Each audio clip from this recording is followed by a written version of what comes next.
thank you so much for being with us. And as a way of introduction, maybe you can tell our audience who you are and why are you in the digital assets industry. Okay. Hi everyone. I'm Jack. I am one of the co-founders of SWITCHEO. I'm in the digital asset industry because I kind of feel like there's that Bitcoin is the future, and you know, I think we will see a shift from our current paper money, or like the digitized version of our current monetary system, to move into a more transparent and accountable blockchain system, like as we have already seen with like some governments really moving into this, such as your China DCEP and your Libra from Facebook, and and most recently like the MES initiative for Sing dollars for on the blockchain. Yeah, the famous Ubin projects. And yes, that's correct. It's quite exciting indeed. And so you're working for and co-founded SWITCHEO. Can you tell a bit more about what is SWITCHEO? Right. So SWITCHEO is a decentralized exchange built on multiple blockchains. So we are currently on Neo, Ethereum, EOS, and most recently we are about to launch our Zilliqa DEX with our partnership with Zilliqa. So that's pretty much what SWITCHEO is. We are, in essence, a decentralized exchange. We're currently working on our own chain to decentralize our order matching, and we're building other exciting products on top of our chain, which will contribute to the whole DeFi space, such as our DMAX product, which is a decentralized derivatives platform, and a few other different products. Yeah. Well, we definitely have some common partners. Neo is one of them, but at the time this would be broadcasted, we will have announced our partnership with Zilliqa as well, actually. So very nice. Quite timely as an interview for the two of us. So yes. On that front, my next question is really about you being a startup, or at least a 2 or 3 year startup. Is that right? Yeah, that's right. We started in 2018, and yeah. Exactly at the time we started. Yes, I remember you were even at our opening of the office. That's correct. Yeah, if you remember properly. Yes. So, as a startup, what is your #1 concern, and how are you addressing it with your team? I suppose our #1 concern since we started was hiring the right talent. It's really difficult to hire really good talent especially for the blockchain space, with people that understand the product and understand the space as well. So so most of our staff, we actually train them from ground up. They are more generalists when they first join us, and then eventually they get more specialized in the blockchain area and get more familiar with our product lineups. And your staff is across Asia or global, or how is it? Currently we have a team in Singapore, and we have a few CMs who are like community managers who are in various different countries that help manage the community, so that we can have like 24-hour support, basically. Yeah. Sounds good.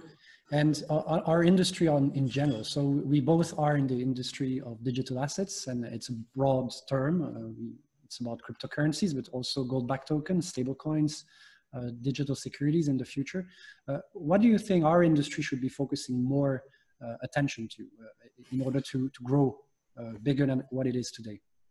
I think the whole movement of Bitcoin and the recent movement into Bitcoin and everything is actually very much into the decentralization of assets. But if you look back at it, if you look at the essence of what drives value into Bitcoin, it is essentially a store of value, and you do see a lot of people moving into gold and silver very recently, into precious metals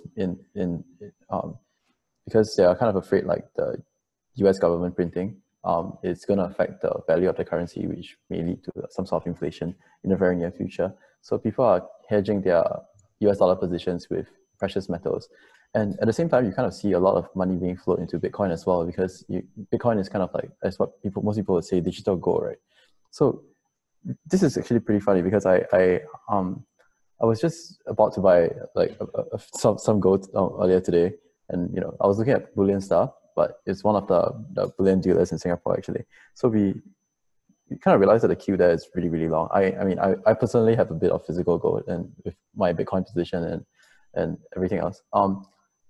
You do see that the bullion dealers are getting a lot more demand, and for a lot of banks out there, they haven't actually restocked on their gold for a pretty long time. Like, I mean, by restock, I mean, like, you know, being able to sell to consumers. Like, I've been recently buying from UOB, and their stock has been depleting ever since. Like, they haven't restocked for like about 5 to 6 months, and that's kind of where I see like the potential of Bitcoin in actually. Like, you do see a lot of people that would put, I mean, I do see that there's a potential for a lot of people to move into the Bitcoin space, where people are going to realize, like, you know, physical gold is so hard to actually purchase, and the only other variant will be paper gold or their CFD counterparts, or, you know, ETFs and other sorts of derivatives.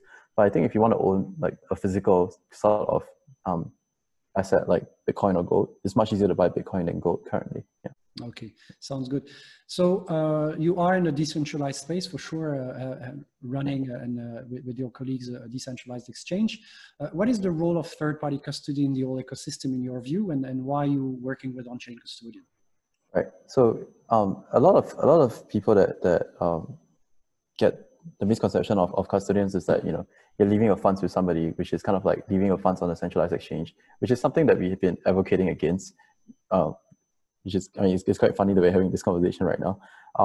But I think that there is some merit in having a custodian, especially when it comes to holding your company treasury, because although, you know, it's much easier to just hold everything on a single ledger, but, you know, on the event that something really happens, the accountability lies with the chain itself, and in most corporate kind of structures, you kind of want a custodian to be there to, and in the lack of better words, like, put blame on, yeah, and to be responsible for the keys and everything. So like with you guys, we have a co-managed wallet with you guys, where we hold some of the keys and you guys hold a few of these keys, and it requires, I think, a few of X out of Y signatures to unlock the wallets, which I think is a really good example of having some sort of custody, but, you know, we still have control of most of the funds, kind of thing, which makes perfect sense to us, because we still want control of the funds between ourselves. But at the same time, if say one of our approvers were to be undisposed of, we will still be able to unlock the funds. Yeah. Yeah, quite important indeed. And we do see that trend as well, also for high net worth individuals who wants to hold their assets themselves, but realize that what happens when I die, actually, what happens if I'm got hit by a bus in terms of who gets my Bitcoins if I haven't passed my private key and my passwords to my wife, if I have one, for example. You probably don't want to do that during your lifetime, but you want to make sure that after your lifetime, you're able to transfer that type of value as well. Sounds good. So my last question is more about you as an individual. So I'm sure you've come into that industry because you've seen people that you like, or people that convince you that was the something to work towards. Can you share with us, if you have any, one person or two persons that you admire in our industry, and why? I suppose I quite admire, like, one of the top leaders in our industry, such as, you know, Vitalik or even Satoshi Nakamoto. Like, I actually really, I mean, it may sound very funny, but I actually really like the whole ethos of how Satoshi made it. Like, he invented Bitcoin, and throughout this whole journey, he remained anonymous, and then I think that's something that's really, really cool. Like, you know, to build a truly decentralized product and not have a face behind it, and to just so that, you know, you live to your ethos of the product being truly decentralized. I think that's something that is really commendable. Yeah. So you're not convinced by Craig Wright's no, assertions? Definitely not. Okay. Well, I think it's on this fun notes, maybe we can stop our interview here. Thank you so much for being with us, Jack. And thank you for having us. And me, sorry. No problem. And I'll see you very soon in Singapore. As we can go out and have drinks. So let's do that soon. Definitely, yes.